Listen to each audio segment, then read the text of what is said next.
Hi எல்லோருக்கும் வணக்கம். So இந்த வீடியோவில் நம்ம இன்றைக்கி ட்ரெண்டிங்கான பொலிட்டிக்கல் டாபிக்ஸ் பற்றி கண்டிப்பாக டிஸ்கஸ் பண்ண போகிறோம். ஸோ வீடியோக்குள்ளே போகிறதுக்கு முன்னாடி நம்ம சேனல் நீங்கள் புதுசாக இருந்தீங்க அப்படின்னா கண்டிப்பாக சப்ஸ்கிரைப் பண்ணிக்கோங்க. வீடியோ மறக்காமல் ஒரு லைக் பண்ணிக்கோங்க. இப்போ நம்ம வீடியோக்குள்ளே கண்டிப்பாக போகலாம். ஸோ ஆதவ் அர்ஜுனா, விஜய் அவர்கள் மற்றும் ரஜினிகாந்த் அவர்களுக்கு பயங்கரமான ஒரு அறிக்கையாக வந்து விட்டுட்டு இருக்காங்க அப்படிங்கிறது ஒரு பக்கம் இருந்தாலும், இன்னொரு பக்கம் கமலஹாசன் அவர்களை கூட இழுத்து கமலஹாசன் அவர்கள் தான் திமுகவுக்கு வந்து பார்த்தீங்கன்னா அவர் வந்து பிரச்சாரம் பண்ணுறாரு இப்போ. ஆனால் அவர் வந்து எதிர்த்தாரு. ஆனால் ரஜினிகாந்த் வந்து உள்ளே வரும் பொழுது கமலஹாசன் அவர்கள் வந்து கட்சி ஆரம்பித்து ரஜினிகாந்த் அவர்களை திசை திருப்பினாரு அப்படின்ற மாதிரி நிறைய விஷயங்கள் பேசியிருக்காங்க. அதனுடைய உண்மைத்தன்மை என்ன அப்படிங்கிறது பார்த்துருவோம். ஆக்சுவலாக ஆதவ அர்ஜுனா வந்து ஒரு விஷயம் சொன்னார். ரஜினிகாந்த் அவர்கள் திமுகவுடைய மிரட்டலுக்கு பயந்து அவர் வந்து அரசியலுக்கு வரலை அப்படின்ற மாதிரி சொல்லியிருந்தார். ரஜினிகாந்தை இதை விட கேவலமாக விமர்சித்தவங்க நிறைய பேர் இருக்காங்க அப்படிங்கிறது எல்லாத்துக்குமே தெரியும். உதாரணத்துக்கு பார்த்தீங்கன்னா சீமான் அவர்கள் ரஜினி அவர்கள் சுடுகாட்டுக்கு போய் வெற்றிடம் இருக்கு போய் படுத்துக்கோ அப்படின்ற மாதிரி அவரை விமர்சனம் பண்ணியிருக்காரு. திருமாவளவன்லாம் வந்து அவர் வந்தார்னா அவ்வளோதான் அப்படின்ற மாதிரி வந்து மிரட்டியிருக்காரு. இபிஎஸ்ஸாக இருக்கட்டும், ஸ்டாலினாக இருக்கட்டும், உதயநிதி ஸ்டாலினாக இருக்கட்டும், எல்லாருமே ரஜினிகாந்த் அவர்களுடைய இந்த மாதிரி அரசியலில் நான் வர்றேன் அப்படின்னு சொல்லிட்டு அவர் சொல்லும் பொழுதெல்லாம் பயங்கரமான விமர்சனங்கள் வந்து கொடுத்துருக்காங்க. நாம் தமிழர் கட்சியினுடைய சாட்டை துறைமுகன் ஒருத்தர் காமருங்க, அவனும் வந்து பார்த்திங்கன்னா நிறைய விஷயம் பேசியிருக்காப்புல. ரசுனி அப்படின்ற மாதிரிலாம் வந்து பேசியிருக்காப்புல. நிறைய விஷயங்கள் ரஜினி அவர்களை அடித்து தள்ளியிருக்காங்க. அந்த மாதிரி நீங்கள் வந்தீங்கன்னா அவ்வளோதாண்டா அப்படின்ற மாதிரி. அதை தான் ஆதவ அர்ஜுனா வந்து சொன்னாப்புல. இது வந்து தப்பாக இன்டர்பிரட் ஆகி ரஜினிகாந்த் அவர்கள் எந்த இதுக்கும் வந்து வாயை திறக்க மாட்டாப்புல. ஆனால் இப்போ வந்து பார்த்தீங்கன்னா வாயை திறக்கிறேன் அப்படின்ற பேரில் நான் வந்து இதுதான்டா சொல்ல போகிறேன் அப்படின்ற மாதிரி டபால்னு வந்து காலம் பதில் சொல்லும்பா அது வரைக்கும் வந்து காத்திருந்து அப்படின்னு சொல்லிட்டு ஏதோ ஒன்று வந்து போட்டு விட்டாப்புல. அதாவது என்னன்னா, நீங்கள் யாருங்கடா டாக்டர் அவங்களுக்கு இனிமேல் விஜய் ரசிகர்கள்லாம் வந்து அரசியலில் யோசிக்கவே முடியாது, என் ரசிகர் எவனும் ஓட்டு போட மாட்டான் அப்படின்ற மாதிரியான ஒரு இக்கனை வச்சிட்டாப்புல.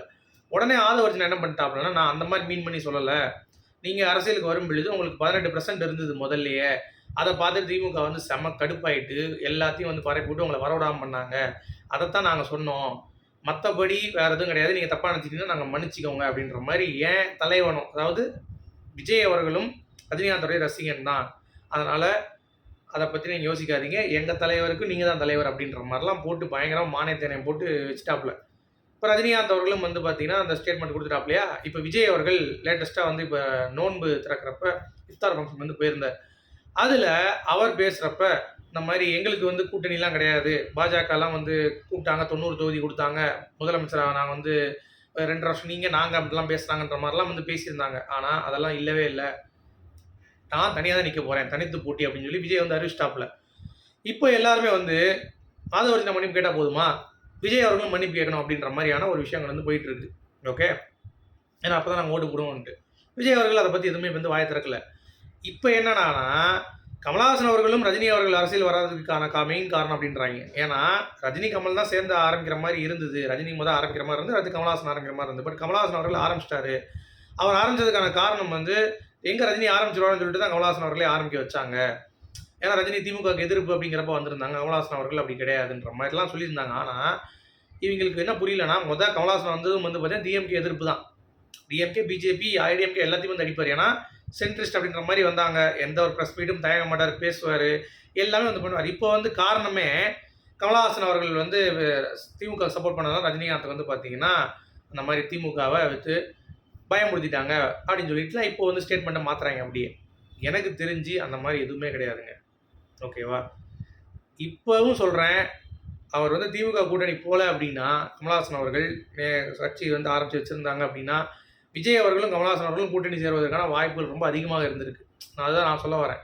அப்படிலாம் வந்து எதுவும் அமையாமல் போயிடுச்சு. இப்போ வந்து டிஎம்கே கூட்டணி வந்து கமலஹாசன் அவர்கள் போனதுனால இப்போ இந்த சைடு வந்து விஜய்க்கு ஒரு ப்ரெஷர் வந்து பில்டப் ஆகுது அப்படிங்கிறது உங்களால் பார்க்க முடியுதா? ஆனால் கண்டிப்பாக ஒரு மாற்றம் அப்படிங்கிறதுக்கு மக்கள் வந்து வெயிட் பண்ணிகிட்டு இருக்காங்க. அதற்கு டிவிக்கே அதனால் முடிஞ்ச எஃபர்ட்டை வந்து போட்டுட்ருக்காங்க அப்படிங்கிறதுல என்னால் மறுக்கவே முடியாது அப்படிங்கிறது தான். இதில் விஜய் மன்னிப்பு கேட்பாரா ரஜினிகாந்த் அவர்கள்கிட்ட அப்படிங்கிறது தான் வந்து இப்போ ஒரு டிஸ்கஷனாக வந்து போயிட்டுருக்கு அப்படிங்கிறது பார்க்க முடியுது. ஓகே, ஆனால் விஜய் அவர்கள் கன்ஃபார்ம் பண்ணிட்டாரு, கூட்டணியே கிடையாதப்பா, சரியா, கூட்டணியே இல்லை, பிஜேபி தான் வந்து இவ்வளோ கொடுத்தாங்க அவ்வளோ கொடுத்தாங்க, எதுவுமே உண்மை கிடையாது, நாங்கள் எதுவும் அப்ரோச் பண்ணல, நாங்களும் வந்து எதுவும் பேசலை அப்படின்றத ஓப்பனாக வந்து உடச்சிட்டார் அப்படிங்கிறது தான். சரி, இப்போ மேட்ருக்கு வருவோம். சிபிஐ விசாரணை முடிச்சுட்டு விஜய் அவர்கள் வந்து வந்துட்டார். அங்கேருந்து பூ போட்டு அப்படியே வரவேற்றாங்க மக்கள், அங்கேருந்தே பிரச்சாரம் ஆரம்பிச்சாருன்னாங்க. எதுக்கு அப்படி பண்ணாங்க? அவர் வந்து மக்களுடைய உயிரெடுத்துக்காரு கொஞ்சம் கூட இல்லையா அப்படின்ற மாதிரிலாம் வந்து கேட்குறவங்களுக்கு செந்தில் பாலாஜி போயிருக்காரு இப்போ அடுத்து. ஓகே. அவர்கிட்ட என்ன பேசியிருக்காங்க அப்படின்னா, செப்டம்பர் 27ஆம் தேதியே விஜய் பிரச்சாரம் நடக்கிறதுக்கு முன்னாடியே ஏன் பல ஆம்புலன்ஸ் ஓட்டுநர்களுக்கு நீங்க ஃபோன் பண்ணி வர வச்சிருக்கீங்க? அதற்கு என்ன? அப்படின்னு சொல்லி கேள்வி கேட்டிருக்காங்க. இவர் என்ன சொல்லியிருக்காருன்னா, செந்தில் பாலாஜி பரபரப்பான புகார் வந்து தெரிவிச்சிருக்காரு விஜய் மேல. அதாவது கரூர்ல கரெக்டான டைமுக்கு அவர் வந்து வரல. அதே மாதிரி ப்ராப்பரா நாங்க கைட்லைன்ஸ் குடுத்துருந்தோம். அத வந்து எதுவுமே ஃபாலோ பண்ணல அப்படின்ட்டு. அதான் காரணம்னு இருக்காரு. அவங்களுக்கு இங்க பிடிச்ச ஒரு கேள்வி கேட்டிருக்காங்க. அதாவது முதல்வன் படத்துல ரகுவரனுக்கு அப்படி கொக்கிய போட்டு நாக்குல பிடிப்பாங்கல்ல, அந்த மாரி வந்து பார்த்தீங்கன்னா, செந்தில் பாலாஜி அவர்களுக்கு இந்த கேள்வி வந்து எழுப்பப்பட்டிருக்கு அப்படிங்கிறது தான் மிரண்டார் மனுஷன். ஐயோ! என்னடா இது அப்படின்ற மாரி. ஏன்னா அவர் எதிர்பார்க்கல இத.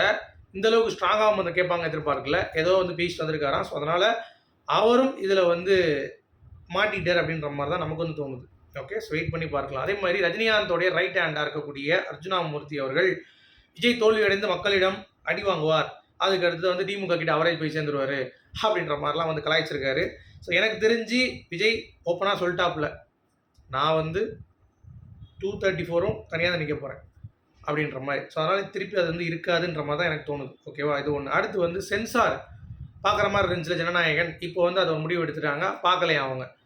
ஸோ விஜய் அவர்களுக்கு இன்னும் வந்து பார்த்தீங்கன்னா, அடி அடி இடி மாரி வந்து விழுந்துட்டு இருக்கு அப்படிங்கிறது பார்க்க முடியுது. ஓகே. ஸோ இது ஒரு விஷயம். அடுத்து ஜூலின்னு ஒருத்தி கிட்னி திருடியிருக்காங்க பாருங்க.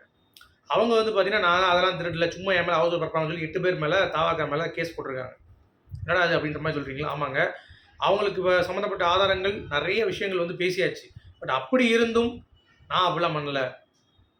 எனக்கு வந்து ஆதாரம் குடுங்க நான் பண்ணதுக்கு. அப்படின்னு சொல்லிட்டு ஒரு புகார போட்டு தவக கட்சியில இருக்கக்கூடிய ஆட்கள் 8 பேர் மேல வந்து வழக்கு வந்து குடுத்துருக்காங்க அப்படிங்கிறது தான். நான் வந்து மோசடி பண்ணவே இல்ல அப்படின்ற மாரி. ஸோ அத பத்தி நீங்க என்ன நினைக்கிறீங்க அப்படிங்கிறத சொல்லுங்க. பண்ணாங்களா இல்லையாங்கிறது நமக்கு தெரியாது. ஆனா எவிடன்ஸ்லாம் வச்சு பார்க்கும் பொழுது, இவங்க நர்ஸா வேற இருந்திருக்காங்க அப்படிங்கிறப்ப, மேபி அதற்கான வாய்ப்புகள் வந்து இருக்கு அப்படின்ற மாரி சொல்லப்படுது. ஓகே. அடுத்து திண்டுக்கல் வெங்கடேசன் அவர்கள் ஒரு முக்கியமான செய்தி வந்து பகிர்ந்திருக்கிறார். அதாவது விஜய் அவர்கள் சங்கீதாவோட இணைந்திருந்தால் அரசியலுக்கு ஒரு மிகப்பெரிய ஒரு பலமாக இருக்கும் அப்படிங்கிறத அவரும் பார்க்குறாரு. ஸோ அதனால கண்டிப்பா வந்து பார்த்தீங்கன்னா 2 பேரும் சேருவாங்க அப்படின்ற செய்தி வரும்.